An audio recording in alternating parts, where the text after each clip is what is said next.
ಮೊಹರಂ ಹಾಗೂ ಶ್ರೀ ಕಾಸಗತೇಶ್ವರ ಜಾತ್ರೆಯ ಅಂಗವಾಗಿ ಶಾಂತಿ ಸಭೆ. ತಾಳಿಕೋಟೆ ಪಟ್ಟಣದ ಐತಿಹಾಸಿಕ ಶ್ರೀ ಕಾಸಗತೇಶ್ವರ ಜಾತ್ರೆ ಹಾಗೂ ಮೊಹರಂ ಹಬ್ಬವು ಜೊತೆಯಾಗಿಯೇ ಬಂದಿರುವುದರಿಂದ ಎರಡೂ ಹಬ್ಬಗಳನ್ನು ಹಿಂದೂ ಮುಸ್ಲಿಂ ಬಾಂಧವರು ಶಾಂತಿ ಸೌಹಾರ್ದತೆಯಿಂದ ಆಚರಿಸಬೇಕು ಎಂದು ಮುದ್ದೇಬಿಹಾಳ ಸಿಪಿಐ ಮೊಹಮ್ಮದ್ ಫಸೀವುದ್ದೀನ್ ಹೇಳಿದರು. ಬುಧವಾರ ಪಟ್ಟಣದ ಪೊಲೀಸ್ ಠಾಣೆಯಲ್ಲಿ ಕರೆದ ಸರ್ವ ಸಮಾಜದ ಗಣ್ಯರ ಶಾಂತಿ ಪಾಲನಾ ಸಭೆಯಲ್ಲಿ ಅವರು ಮಾತನಾಡಿದರು. ಮೊಹರಂ 10ನೇ ದಿನದ ಆಚರಣೆ ಹಾಗೂ ಶ್ರೀ ಕಾಸಗತೇಶ್ವರ ಜಾತ್ರೆಯ ಅಂತಿಮ 3 ದಿನಗಳ ವಿಶೇಷ ಕಾರ್ಯಕ್ರಮಗಳು ಕೂಡಿ ಬಂದಿರುವುದರಿಂದ ಪರಸ್ಪರ ಸಹಕಾರದೊಂದಿಗೆ ಆಚರಿಸಲು ತಿಳಿಸಿದ ಹಿನ್ನೆಲೆಯಲ್ಲಿ ಎಲ್ಲಾ ಸಮಾಜದ ಗಣ್ಯರು ಇದಕ್ಕೆ ಒಪ್ಪಿಕೊಂಡು ಪರಸ್ಪರ ಸಾಮರಸ್ಯದಿಂದ ಆಚರಿಸಿ ಯಾವುದೇ ಅಹಿತಕರ ಘಟನೆ ನಡೆಯದಂತೆ ನೋಡಿಕೊಳ್ಳುತ್ತೇವೆಂದು ತಿಳಿಸಿದರು. ಪಿಎಸ್ಐ ರಾಮನಗೌಡ್ ಪ್ರಾಸ್ತಾವಿಕವಾಗಿ ಮಾತನಾಡಿದರು. ಆರ್ಎಸ್ ಬಂಗಿ ಸ್ವಾಗತಿಸಿದರು. ಸಭೆಯಲ್ಲಿ ಶ್ರೀ ಕಾಸಗತೇಶ್ವರ ಮಠದ ಮುಖ್ಯಸ್ಥ ಶ್ರೀ ಮುರುಗೇಶ್ವರ ವಿರಕ್ತ ಮಠ ಮುಖಂಡರಾದಂತಹ ಸಿಕಂದರ್ ಸಾಬ್ ವಠಾರ, ಇಮಾಮ್ ಸಾಬ್ ಕಾಳಗಿ ಹಾಗೂ ದಲಿತ ಮುಖಂಡ ಜೈಭೀಮ್ ಮುತ್ತಿಗಿ ಮಾತನಾಡಿದರು.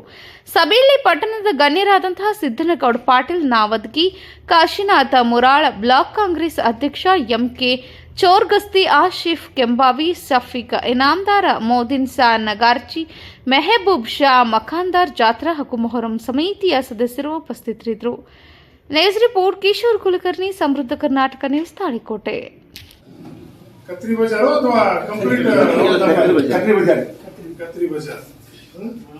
ಏನಾಗ್ತದೆ, ಪ್ರತಿ ಸಾರಿ 4 ಗಂಟೆಗೆ ಎಬ್ಸೋದು, 3 ಗಂಟೆಗೆ ಎಬ್ಸಿದ್ರೆ ನಮ್ಮ ಕೈಯಲ್ಲಿದೆ. ಈಗ ಮೊಹರಂದಾಗ್ಲಿ ಜಾತ್ರೆದಾಗ್ಲಿ ಹಳ್ಳಿಯಿಂದ ಬರೋರಿಗೆ ಒಬ್ಬೊಬ್ರಿಗೆ ಫೋನ್ ಮಾಡಿ ಆಗ್ಲಿ ಲೆಟರ್ ಹಾಕಿ ಹೇಳಕ್ಕಾಗಲ್ಲ. ಮೊಹರಂ ಆಚರಣೆವರೆಗೂ ಜಾತ್ರೆ ಆಚರಣೆ ಮಾಡೋದು. ಹಾಗಾಗಿ ಸಮಯ ಸ್ವಲ್ಪ ಅತಿ 10 ಗಂಟೆ 10:30 ಇದ್ದದ್ದು 10 ಗಂಟೆ ಅಂತ ಒಂದು ಸಮಯ ಅಷ್ಟೊಂದು ಸೂಕ್ತ ಅಲ್ಲ. 8 ಗಂಟೆ ಆದ್ರೆ ಸ್ವಲ್ಪ ನಮ್ಮವರು ಸುಮಾರು 24 ಅವರ್ಸ್ ಅಲ್ಲೇ ಡ್ಯೂಟಿ ಮಾಡ್ತಿರ್ತಾರೆ. ಮತ್ತೆ ಹೋಗಿ ಫ್ರೆಶ್ ಆಗಿ ಬದಲಾವಣೆ ಮಾಡ್ಕೊಂಡು ಬರ್ಬೇಕಾಗ್ತದೆ. ನೀವು 8 ಗಂಟೆ 8:30 ಒಳಗೆ ಮುಗಿಸಿದ್ರೆ ನಮಗೂ ಒಂದು ತಾಸು ರಿಲ್ಯಾಕ್ಸ್ ಮಾಡ್ಲಿಕ್ಕೇನೋ ಅಥವಾ ಹೋಗಿ ಊಟ ಮಾಡ್ಕೊಂಡು ಬಂದು ಮತ್ತೆ ಬೆಳಿಗ್ಗೆ ಒಂದು ಇರ್ತದೆ. ಬೆಳಿಗ್ಗೆ ಮತ್ತೆ ನೆಕ್ಸ್ಟ್ ಸಾಯಂಕಾಲವರೆಗೇನ ಆಗುತ್ತದು.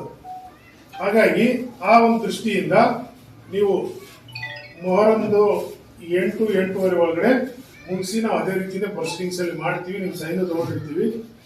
ಈಗ ಇವರೇ ಜವಾಬ್ದಾರಿ, ಅವರೇ ಜವಾಬ್ದಾರಿ, ಎಲ್ಲರ ಮೇಲೆ ಇದೆ ಜವಾಬ್ದಾರಿ. ಅದೇ ದಿನನೇ ಸಂಜೆ ಹೊತ್ತಿಗೆ ಹಳ್ಳಿಯಿಂದ ಬಂದಂತ ಭಕ್ತರು ಅವರು ಸಾಯಂಕಾಲ ಬರ್ತಾರೆ. ಸಾಯಂಕಾಲ ಇವತ್ತಿಗೆ ಬಂದು ಉಳ್ಕೊಂತಾರೆ. ಅವರು ಎಷ್ಟು ಗಂಟೆಗೆ ಅವರು ಗೀಳ್ ನಮಸ್ಕಾರ ಪ್ರಾರಂಭ ಮಾಡ್ತಾರೆ ಅನ್ನೋದು ಸ್ವಲ್ಪ ಸಮಯ ನಿಖರವಾಗಿ ಅವ್ರಿಗೆ ಗೊತ್ತಿರೋದಿಲ್ಲ ಹಳ್ಳಿಯವ್ರಿಗೆ. ಇಲ್ಲಿ ನಾವು ಕೂತವರು ಕಮಿಟಿ ಅವರಿದ್ದೀರಿ, ಮೊಹರಂ ಕಮಿಟಿ ಅವರಿದ್ದೀರಿ. ನಾವು ಮತ್ತು ಮಠದವರು ಇಲ್ಲಿ ಕೂತು ಒಂದು ಮೀಟಿಂಗ್ ಮಾಡಿರ್ತೀವಿ. ಈ ಸಮಯ ನಮ್ಮ ಕೈಲಿದೆ. ಎಷ್ಟು ಗಂಟೆ ಮುಕ್ತಾಯ ಮಾಡಬೇಕು, ಎಷ್ಟು ಗಂಟೆ. ಈಗ ಬೇಗ ಮುಕ್ತಾಯ ಮಾಡಬೇಕು ಅಂತಂದ್ರೆ ಸಹಜವಾಗಿ ಬೇಗ ದೇವ್ರನ್ನ ಎಬ್ಬಿಸ್ಬೇಕಾಗ್ತದೆ. ಅದು ಬಿಟ್ಟರೆ ಬೇರೆ ಇಲ್ಲ. ಇದಕ್ಕೆ ನೀವೆಲ್ಲ ಸಮಿತಿಯವ್ರು ಬಂದಿರೋದ್ರಿಂದ ನೀವು ಪ್ರತಿ ವರ್ಷ ಏನು ಸಮಯಕ್ಕೆ ಎಬ್ಬಿಸ್ತಿದ್ರು ಅದಕ್ಕಿಂತ 1 or 2 hours ಮುಂಚಿತ ಎಬ್ಬಿಸ್ಬಿಟ್ರೆ 12 ಗಂಟೆಗೆ ಹೋಗು 10 ಗಂಟೆಗೆ ಮುಗೀತು. 10 ಗಂಟೆಗೆ ಹೋಗ್ತಾರೆ 8 ಗಂಟೆಗೆ ಮುಗೀತು. ಹಾಗಾಗಿ ಈ ನಿರ್ಣಯ ತಗೊಳ್ಳೋದು ನಮ್ಮ ಕೈಯಲ್ಲಿ ಇರೋದು. ಅವ ನಿಮ್ಮ ಕೈಯಲ್ಲಿ ನೋಡಿರಲ್ಲ, ಹಂಗೆ ಆಗ್ಬಾರ್ದು. ಅದು ನಿಮ್ಗೆ 10 ತಗೋರಿ, ನಮ್ಗೆ 10 ತಗೊಂಡು ಸಕ್ಸಸ್. ಅದು ನಾ ಗ್ಯಾರಂಟಿ ಕೊಡ್ತೀನಿ. ನಿಮ್ಗೆ ಯಾಕೆ ನಾ ಹೇಳಕತ್ತೀನಪ್ಪ ಅಂತಂದ್ರೆ ನೀವು ಕಂಟ್ರೋಲ್ದಾಗ ಇಟ್ಕೋರಿ.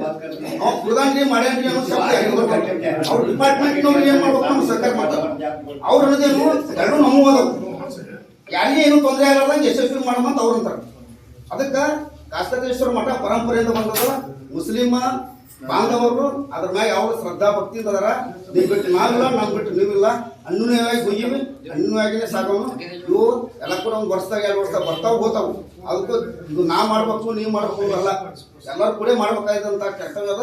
ಎಲ್ಲರೂ ಕೂಡ ಮಾಡೋಣ, ಎಲ್ಲರೂ ಸಹಕಾರದಿಂದ ಮಾಡೋಣ, ಶ್ರದ್ಧೆಯಿಂದ ಮಾಡ್ರಿ, ಭಕ್ತಿಯಿಂದ ಮಾಡ್ರಿ ಅಂತೇಳಿ ನಾನು